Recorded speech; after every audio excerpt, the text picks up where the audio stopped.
আসসালামু আলাইকুম রহমতুল্লাহ বারকাতুহু। প্রিয় মুসলিম ভাই সব, আমি মাওলানা ফরিদুদ্দিন আল মোবারক বলতেছি। আমার মাদ্রাসা উত্তর হরিপুর জমিরিয়া মাদ্রাসা, বাংলা বাজার, ছাগলনাইয়া, ফেনী সম্পূর্ণ পানির নিচে নিমজ্জিত। মাদ্রাসার তিন সেট ঘরগুলা দেখতেছেন আপনারা, সম্পূর্ণ পানির নিচে, এবং রান্নাঘর পানির নিচে, মসজিদের ভবন এবং মাদ্রাসার ভবন নিচতলার প্রায় 62 পানির নিচে। মাদ্রাসার নিচে নামলেই অঠাই পানি, যেখানে ছাত্র শিক্ষকদের মাথার উপরেও 1 হাত পানি।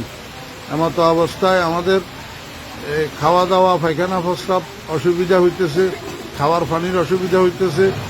আপনারা দেখেন, এই শতাধিক ছাত্র শিক্ষক মাদ্রাসায় পানিবন্দী হইয়া রয়েছে।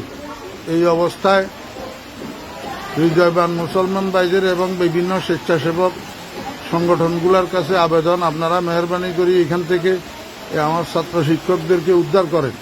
ছোট ছোট বাচ্চা এগুলা সাঁতরাইয়া যে রাস্তা পর্যন্ত যাবে এমন এই অবস্থা নাই।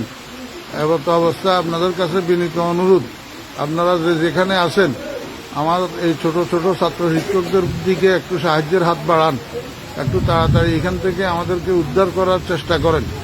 আল্লাহ পাক আমাদের সবাইকে হেফাজত করেন। আসসালামু আলাইকুম রহমতুল্লাহ।